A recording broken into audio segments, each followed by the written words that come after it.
Bismillahirrahmanirrahim. New lecture is the resonance method. Actually, in last lecture we discussed about resonance energy, and resonance energy was due to delocalization of pi electrons in the structure. और जो इस topic में हमने यहाँ पे discuss करना है that is resonance method. यहाँ पे मुख्तलिफ टर्म्स यूज होती हैं. एक सिर्फ टर्म यूज होती है रेजोनेंस. रेजोनेंस जो है एक्चुअली ये पॉसिबिलिटी होती है, that is possibility of valence electrons, possibility of valence electrons to exist in different pairing schemes, in different pairing schemes. ठीक है, वो मुख्तलिफ फॉर्म्स में, मुख्तलिफ स्कीम्स में अपने आप को एडजस्ट करते हैं वैलेंस इलेक्ट्रॉन्स. एक फॉर्म से दूसरी फॉर्म में, दूसरी फॉर्म से तीसरी फॉर्म में, एक जगह से फिर दूसरी जगह से वो मूवमेंट करते हैं, वो डिलोकलाइज करते हैं. That process is called resonance process. दूसरी टर्म यहां पे यूज होती है रेजोनेंस स्ट्रक्चर्स. रेजोनेंस स्ट्रक्चर्स जब इलेक्ट्रॉन्स मूव करते हैं मुख्तलिफ पेयरिंग स्कीम्स में, हर एक पेयरिंग स्कीम पे वो एक नई स्ट्रक्चर शो करते हैं, और वो जो स्ट्रक्चर्स हैं वो एक दूसरे की, द स्ट्रक्चर्स में हम इसे डिफाइन कर देते हैं, the structure of the compound of the molecule by possibility of different pairing schemes, by possibility of different pairing schemes of the electrons. Pairing schemes of the electrons are called resonance structures. Resonance structures. वो जो structures हैं उन्हें हम resonance structures कहते हैं. वो जो electrons की मूवमेंट होती है या एग्जिस्टेंस होती है उसको हम सिर्फ रेजोनेंस की बात करते हैं. दूसरे लफ्जों में हम ये कहते हैं कि ये स्ट्रक्चर आपस में एक दूसरे में इंटरकन्वर्टेबल भी होती हैं. इंटरकन्वर्टेबल भी होती हैं एक दूसरे में, और इनको हम इस तरह डबल एरो से शो कर रहे होते हैं. मतलब ये एक स्ट्रक्चर है इधर, ये वन स्ट्रक्चर इधर होगी तो वो दूसरी स्ट्रक्चर में कन्वर्ट हो जाएगी, तो वो आपस में हम उन्हें इस तरह डबल एरो से शो करते हैं. ये एरो ये शो कर रहा होता है कि भाई ये स्ट्रक्चर अपनी स्कीम चेंज करके उस स्ट्रक्चर में, और वो स्ट्रक्चर अपनी स्कीम चेंज करके इस स्ट्रक्चर में आ सकता है, इंटरकन्वर्ट हो सकते हैं. ये ठीक हो गया, ये हमारा रेजोनेंस हो गया और रेजोनेंस स्ट्रक्चर्स हो गई. अब हम इसी टर्म को यहाँ पे लेके और इस मेथड को हम रेजोनेंस मेथड कह रहे होते हैं. अब इसी को हम अप्लाई करते हैं यहाँ पे बेंजीन पे, कि बेंजीन से रिलेटेड जो स्ट्रक्चर्स हैं वो क्या हो सकती हैं बेंजीन के पॉइंट ऑफ व्यू से. यहां पे दो स्ट्रक्चर्स तो ये बेंजीन की एक्सप्लेन की गई थी कि इधर डबल बॉन्ड सिंगल बॉन्ड और double bond single bond alternate position पे हैं. That structure is interconvertible with an other structure. इसमें डबल बॉन्ड्स हैं, उनकी पोजीशंस चेंज हो गई. इसे हम ए स्ट्रक्चर कह देते हैं, इसे हम बी स्ट्रक्चर्स कह देते हैं. ये दोनों स्ट्रक्चर्स जो हैं ये प्रपोज किसने की थी? केकुले स्ट्रक्चर्स हैं. ये केकुले ने प्रपोज किया था कि ये दो पॉसिबल स्ट्रक्चर जो हैं बेंजीन इन फॉर्म में एग्जिस्ट कर सकता है. मतलब यहां पे डबल बॉन्ड सिंगल बॉन्ड, यहां पे चेंज हो जाती है कंडीशंस कि डबल बॉन्ड और फिर सिंगल बॉन्ड, मतलब अल्टरनेट पोजीशंस पे चले जाते हैं. इसी के साथ तीन और पॉसिबल स्ट्रक्चर्स भी हमारे पास मौजूद हैं. वो जो तीन पॉसिबल स्ट्रक्चर्स हैं, इधर भी डबल बॉन्ड, इधर भी डबल बॉन्ड, और यहां पे एक बॉन्ड था डिस्टेंस के पॉइंट ऑफ व्यू से. इसके अलावा जो नेक्स्ट हमारे पास स्ट्रक्चर थी वो ये पॉसिबिलिटी थी कि इधर भी डबल बॉन्ड और इधर भी डबल बॉन्ड और यहां पे एक बॉन्ड एग्जिस्ट करता है। और जो नेक्स्ट पॉसिबिलिटी हमारे पास मौजूद थी वो ये थी कि हमारे पास यहां पे बॉन्ड, इधर भी डबल बॉन्ड, इधर भी डबल बॉन्ड।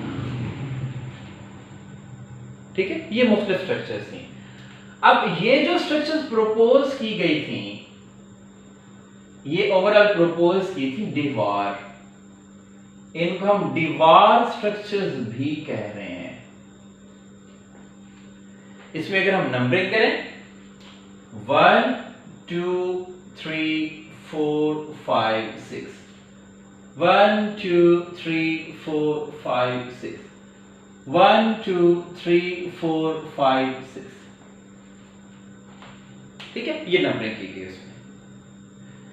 अब ये पॉसिबल स्ट्रक्चर थी, these were the 5 possible structures of the benzene, जिसमें 2 स्ट्रक्चर्स कैकुले ने प्रपोज की हुई हैं और 3 स्ट्रक्चर जो है वो दीवार ने प्रपोज की हुई हैं। ये हमारी पॉसिबल स्ट्रक्चर्स हैं बेंजीन के।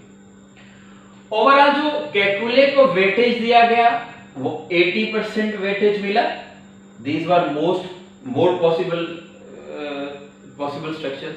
इसमें 40% एक स्ट्रक्चर का रोल था और 40% दूसरी स्ट्रक्चर का रोल था।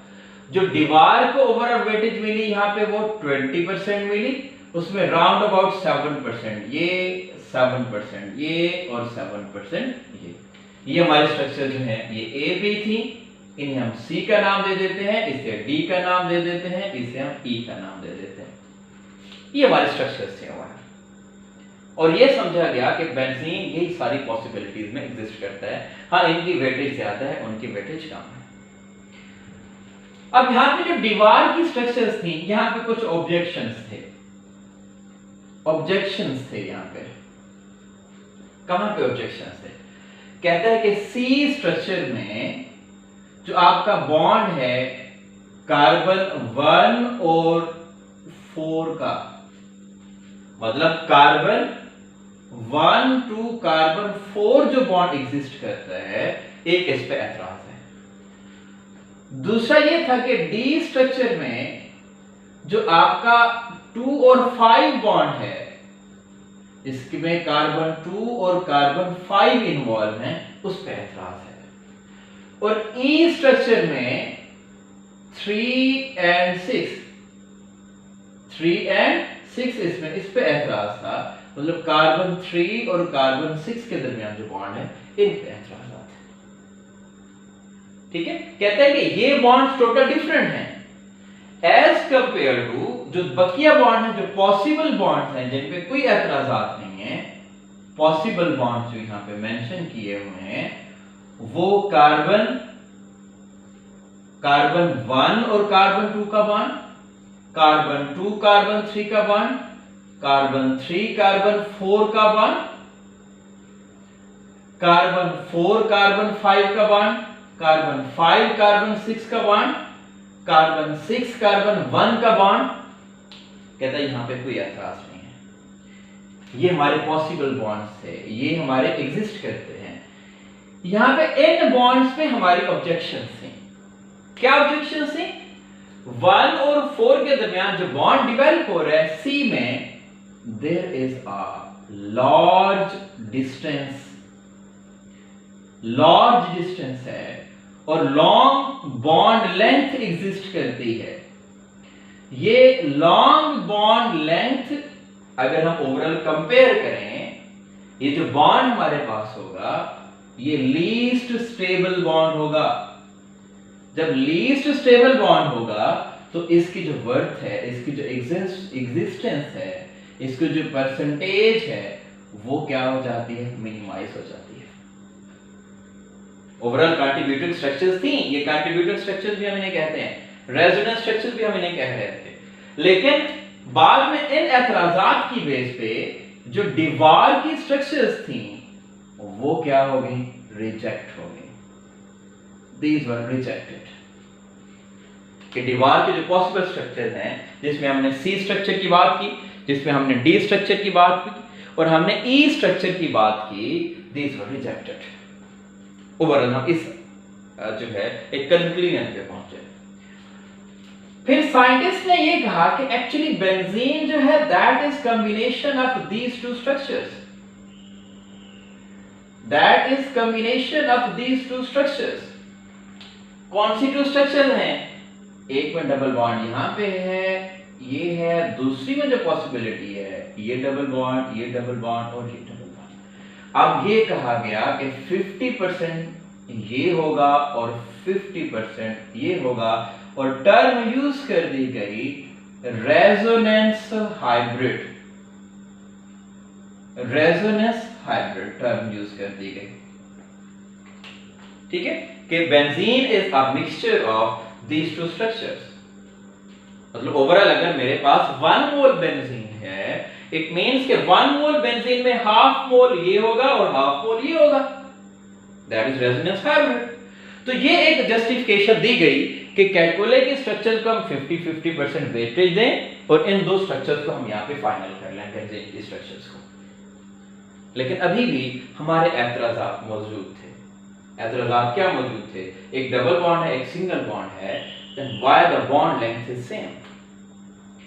जब हमने स्टडी किया कार्बन कार्बन बॉन्ड, हमने स्टडी किया कार्बन कार्बन बॉन्ड लेंथ, हमने जब स्टडी की तो हमारे पास जो अल्केन्स हैं, अल्केन्स में कार्बन कार्बन बॉन्ड लेंथ जो आई दैट वाज 1.54 एंगस्ट्रॉम। अल्कीन्स में जो कार्बन कार्बन बॉन्ड लेंथ आई डबल बॉन्ड के पॉइंट ऑफ व्यू से दैट वाज 1.34 एंगस्ट्रॉम। अल्काइंस में जो हमारे पास कार्बन कार्बन बॉन्ड लेंथ आई, अल्काइंस में दैट वाज 1.20 एंगस्ट्रॉम, और बेंजीन में जो हमारे पास आई, बेंजीन में हम कहते हैं 1.397 एंगस्ट्रॉम। ये जो 1.397 है actually that is in between alkanes and alkenes. Alkenes और अल्केन्स का ये इन बिटवीन है। अल्केन्स में कितना है? 1.54 है, 54 एंगस्ट्रॉम। और अगर हम यहां पे अल्कीन्स में जाते हैं तो अल्कीन्स में कितना है? 1.34 angstrom, 1.34 angstrom, that is in between and that is 1.397। इसका मतलब ये हुआ कि बेंजीन में जो बॉन्ड है वो कोई डबल बॉन्ड और सिंगल बॉन्ड की इन बिटवीन सी कंडीशन है, ना वो एग्जैक्ट डबल बॉन्ड है ना वो एग्जैक्ट क्या है, सिंगल बॉन्ड है। तो ओवरऑल हम इस नतीजे पर पहुंचे कि असल में जो बेंजीन है वो ये एक स्ट्रक्चर है, ये सिंगल सिंगल बॉन्ड तो फिक्स हैं, इसके अंदर जो पाई इलेक्ट्रॉन्स हैं वो फिक्स नहीं है, वो क्या कर रहे हैं, मूव कर रहे हैं। मतलब ये जो सर्कल मैंने यहां पे ड्रॉ किया, this are not at fix positions. ये सर्कल ये शो करता है there is delocalization of p electrons. p electrons, हम पाई इलेक्ट्रॉन्स की डीलोकलाइजेशन की बात करते हैं। तो हम एक कंक्लूजन पे पहुंच गए, बेंजीन के स्ट्रक्चर पे पहुंच गए कि बेंजीन में एक बॉन्ड तो फिक्स है कार्बन कार्बन का, दूसरा बॉन्ड ऐसा ही है कि हर पोजीशन पे मौजूद भी है और एग्जैक्ट एक जगह पे फिक्स भी नहीं है, रोटेट कर रहे हैं पाई इलेक्ट्रॉन जो अंदर हमारे पास सिस्टम है। इसकी एग्जांपल ऐसे समझते हैं जैसे एक सीलिंग फैन या कोई भी फैन रोटेट कर रहा है, उसके 3 हिस्से तो हैं, पर तो उसके एग्जिस्ट करते हैं, लेकिन वो हमें हर तरफ नजर आ रहे होते हैं, वो हमें ये डायरेक्शन नहीं नजर आ रही जब वो चल रहा होता है कि भाई एक जगह पे फिक्स है, नहीं फिक्स नहीं होते, वो हर साइड पे रोटेट कर रहे होते हैं, मूव कर रहे होते हैं। तो यहाँ पे भी हम ऐसे ही कहते हैं कि ये जो इंटरनल इलेक्ट्रॉन्स हैं, पाई इलेक्ट्रॉन्स हैं, ये जो रिंग के अंदर जो है रिंग लाइक स्ट्रक्चर हम यहाँ पे रिंग एक्सप्लेन कर रहे हैं, actually these are not fix electrons. ठीक है, तो हम कंक्लूजन पे पहुंचे, finally that is the structure of the benzene. तो आज के टॉपिक में हम फाइनल कंक्लूजन पे ये आए कि बेंजीन जो है वो एक्चुअली उसकी कंट्रीब्यूटिंग स्ट्रक्चर्स एग्जिस्ट करती हैं, और अनकंट्रीब्यूटिंग स्ट्रक्चर्स में पहले हम कैकुले और दीवार को हमने कंपेयर किया। दीवार स्ट्रक्चर्स इन ऑब्जेक्शंस की बेस पे रिजेक्ट होगी कि ये बॉन्ड हम कैसे, इतने लॉन्ग बॉन्ड हम कैसे मैनेज कर सकते हैं, कैसे स्टेबलाइज कर सकते हैं। फिर हम बेंजीन की दो स्ट्रक्चर्स जो कैकुले स्ट्रक्चर्स थी उन तक पहुंचे। फिर जब हम उसके कंपैरिजन में पहुंचे बॉन्ड लेंथ्स में, तो हमें ये आइडिया हुआ कि बेंजीन एक साइक्लिक स्ट्रक्चर है 6 मेंबर, और उसमें डीलोकलाइजेशन ऑफ पाई इलेक्ट्रॉन्स हैं। That is about structure of the benzene. Thank you very much.